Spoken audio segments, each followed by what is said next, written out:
अगला अध्याय सती का प्रश्न तथा उसके उत्तर में भगवान शिव द्वारा ज्ञान एवं नवधा भक्ति के स्वरूप का विवेचन।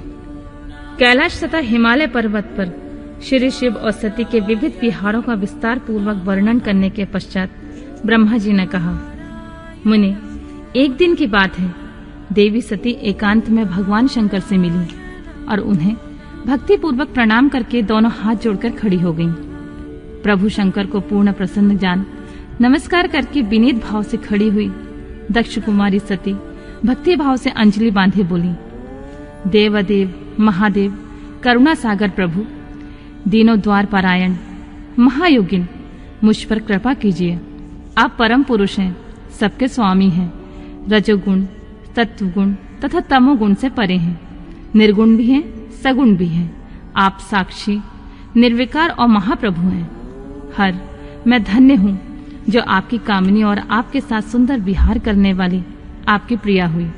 स्वामी, आप अपने भक्त वत्सल से ही प्रेरित होकर मेरे पति हुए हैं। नाथ, मैंने बहुत वर्षों तक आपके साथ विहार किया है महेशान, इससे मैं बहुत संतुष्ट हुई हूँ और अब मेरा मन उधर से हट गया है। देवेश्वर हर, अब तो मैं उन परम तत्व का ज्ञान प्राप्त करना चाहती हूँ जो निरतिशय सुख प्रदान करने वाला है तथा जिसके द्वारा जीव संसार दुख में अनायासी उद्धार पा सके। नाथ, जिस कर्म के अनुष्ठान करके विषय जीव भी परम पद को प्राप्त कर ले और संसार बंधन में ना बंधे, उसे आप बताइए, मुझ पर कृपा कीजिए।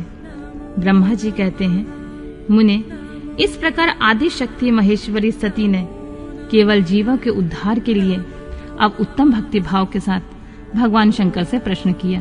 तब उनके उस प्रश्न को सुनकर स्वेच्छा से शरीर धारण करने वाले भगवान तथा योग के द्वारा भूख से विरक्त चित्त वाले स्वामी शिव ने अत्यंत प्रसन्न होकर सती से इस प्रकार कहा, देवी दक्ष नंदिनी महेश्वरी, सुनो, मैं उसी परम तत्व का वर्णन करता हूँ जिससे वासनाबद्ध जीव तत्काल मुक्त हो सकता है। परमेश्वरी, तुम विज्ञान के परातत्व को जानो। विज्ञान वह है जिसके उदय होने पर मैं ब्रह्मा हूँ ऐसा दृढ़ निश्चय हो जाता है। ब्रह्मा के सिवा दूसरी कोई वस्तु का स्मरण नहीं रहता तथा उस विज्ञानी पुरुष की बुद्धि सर्वदा शुद्ध हो जाती है। प्रिय, वह विज्ञान दुर्लभ है। इस त्रिलोकी में उसका ज्ञाता कोई विरला नहीं है। वह जो और जैसा भी है वह सदा मेरा स्वरूप ही है। साक्षात परातत्व ब्रह्मा है, उस विज्ञान की माता है। मेरी भक्ति जो भोग और मोक्ष फल प्रदान करने वाली होती है वह मेरी कृपा से सुलभ होती है। भक्ति 9 प्रकार की बताई गई है सती। भक्ति और ज्ञान में कोई भेद नहीं है। भक्त और ज्ञानी दोनों को सदा सुख प्राप्त होता है। जो भक्ति का विरोधी है उसे ज्ञान की प्राप्ति नहीं होती है। देवी, मैं सदा भक्ति के अधीन रहता हूँ और भक्ति के प्रभाव से जातिहीन नीच मनुष्यों के घरों में भी चला जाता हूँ, इसमें कोई संशय नहीं है। सती, वह भी भक्ति 2 प्रकार की होती है, सगुणा और निर्गुणा।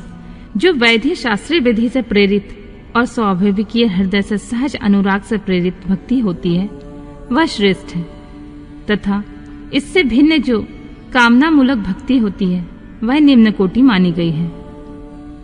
पूर्वोक्त सगुणा और निर्गुणा ये दोनों प्रकार की भक्तियां नैष्ठिकी और अनैष्ठिकी के भेद से 2 भेद वाली हो जाती हैं।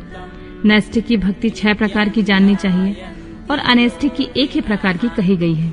विद्वान पुरुष विहिता और अविहिता आदि भेद से उसे अनेक प्रकार की मानते हैं। इन विविध भक्तियों के बहुत से भेद प्रभेद होने के कारण इनके तत्व का अन्यत्र वर्णन किया गया है। प्रिय, मुनियों ने सगुणा और निर्गुणा दोनों भक्तियों के 9 अंग बनाए हैं। दक्ष नंदिनी, मैं उन 9 अंगों का वर्णन करता हूँ, तुम प्रेम से सुनो। देवी, श्रवण, कीर्तन, स्मरण, सेवन, दास्य, अर्चन, सदा मेरा वंदन, संख्य और आत्मसमर्पण, ये विद्वानों ने भक्ति के 9 अंग माने हैं। शिवे, भक्ति के उपांग भी बहुत से बताए गए हैं। देवी, अब तुम मन लगाकर मेरी भक्ति के पूर्वोक्त 9 अंगों के पृथक पृथक लक्षण सुनो। वे लक्षण भोग तथा मोक्ष प्रदान करने वाले हैं जो स्थिर आसन से बैठकर तन मन आदि से मेरी कथा कीर्तन आदि का नित्य सम्मान करता हुआ प्रसन्नता पूर्वक अपने श्रवण पुटों से उसके अमृत का पान करता है, उसके इस साधन को श्रवण कहते हैं। जो हृदय अवकाश के द्वारा मेरे दिव्य जन्म कर्मों का चिंतन करता हुआ प्रेम से वाणी द्वारा उनका उच्च स्वर से उच्चारण करता है, उसके इस भजन साधन को कीर्तन कहते हैं। देवी, मुझ नित्य महेश्वर को सदा और सर्वत्र व्यापक जानकर जो संसार में निरंतर निर्भय रहता है, उसी को स्मरण कहा गया है। अरुणोदय से लेकर हर समय सेव्य की अनुकूलता का ध्यान रखते हुए हृदय और इंद्रियों से जो निरंतर सेवा की जाती है, वही सेवन नामक भक्ति है। अपने को प्रभु का किंकर समझकर हृदय अमृत के भोग से सदा स्वामी का सदा प्रिय संपादन करना दास्य कहलाता है। अपने धन वैभव के अनुसार शास्त्रीय विधि से मुझ परमात्मा को सदा पाद्य आदि 16 उपचारों से जो समर्पण करना है, उसे अर्चन कहते हैं। मन से ध्यान और वाणी से वंदनात्मक मंत्रों का उच्चारण पूर्वक 8 अंगों से भूतल का स्पर्श करते हुए जो इष्ट देव को नमस्कार किया जाता है, उसे वंदन कहते हैं। ईश्वर मंगल या अमंगल जो कुछ भी करता है, वह सब मेरे मंगल के लिए ही है, ऐसा दृढ़ विश्वास रखना संख्य भक्ति का लक्षण है। देह आदि जो कुछ भी कही जाने वाली वस्तु है, वह सब भगवान की प्रसन्नता के लिए उन्हीं को समर्पित करके अपने निर्वाह के लिए भी कुछ बचाकर न रखना अथवा निर्वाह की चिंता से भी रहित हो जाना आत्मसमर्पण कहलाता है। ये मेरी 9 भक्ति के अंग हैं, जो भोग और मोक्ष प्रदान करने वाले हैं। इनमें ज्ञान का प्राकट्य होता है तथा ये सब साधन मुझे अत्यंत प्रिय हैं। मेरी भक्ति में बहुत से उपांग भी कहे गए हैं, जैसे बिल्व आदि का सेवन करना। इनको विचार से समझ लेना चाहिए। प्रिय, इस प्रकार मेरी सांगोपांग भक्ति सबसे उत्तम है। यह ज्ञान वैराग्य की जननी है और मुक्ति इसकी दासी है। यह सदा सब साधनों के ऊपर विराजमान है। इसके द्वारा संपूर्ण कर्म के फल की प्राप्ति होती है। यह भक्ति मुझे सदा तुम्हारे समान ही प्रिय है। जिसके चित्त में निरंतर यह भक्ति निवास करती है, वह साधक मुझे अत्यंत प्यारा है। देवेश्वरी, तीनों लोकों और चारों युगों में भक्ति के समान कोई दूसरा सुखदायक मार्ग नहीं है। कलयुग में तो यह विशेष सुखद और सुविधाजनक है। देवी, कलयुग में यह प्रारह ज्ञान और वैराग्य की कोई ग्राहक नहीं है, इसलिए वे दोनों वृद्ध उत्साह शून्य और जर्जर हो गए हैं। परंतु भक्ति कलयुग में तथा अन्य सब युगों में भी प्रत्यक्ष फल देने वाली होती है। भक्ति के प्रभाव से मैं सदा उनके वश में रहता हूँ, इसमें संशय नहीं है। संसार में जो भक्तिमान पुरुष है, उसकी मैं सदा सहायता करता हूँ, उसके सारे विघ्नों को दूर हटाता हूँ। उस भक्त का जो शत्रु होता है, वह मेरे लिए दंडनीय है, इसमें कोई संशय नहीं है। देवी, मैं अपने भक्तों का रक्षक हूँ। भक्त की रक्षा के लिए ही मैंने कुपित हो जाने अपने नेत्र जनित अग्नि से काल को भी दग्ध कर डाला है। प्रिय, भक्त के लिए मैं पूर्व काल में सूर्य पर भी अत्यंत क्रुद्ध हो उठा था और शूल लेकर मैंने उन्हें मार भगाया था।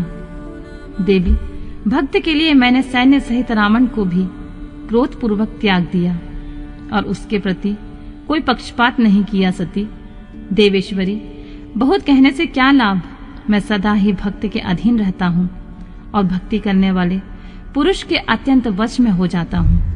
ब्रह्मा जी कहते हैं, नारद, इस प्रकार भक्त का महत्व सुनकर दक्ष कन्या सती को बड़ा हर्ष हुआ।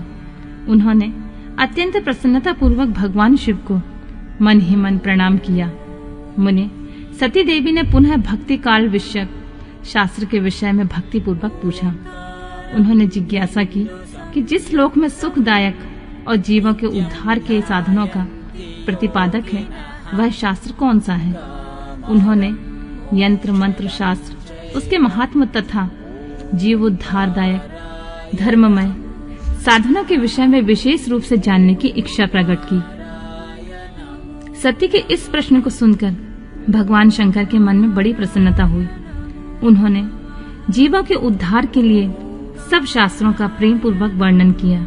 महेश्वर ने 5 अंगों सहित तंत्र शास्त्र, यंत्र शास्त्र, तथा भिन्न भिन्न देवेश्वरों की महिमा का वर्णन किया।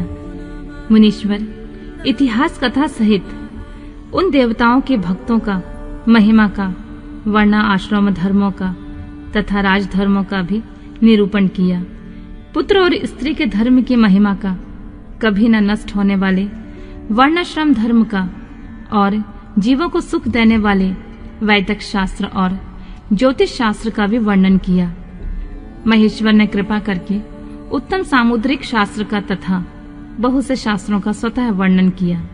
इस प्रकार लोकोपचार करने के लिए सद्गुण संपन्न शरीर धारण करने वाले त्रिलोक सुखदायक और सर्वज्ञ सत्यशिव हिमालय के कैलाश शिखर पर तथा अन्य स्थानों पर नाना प्रकार की लीलाएं करते थे।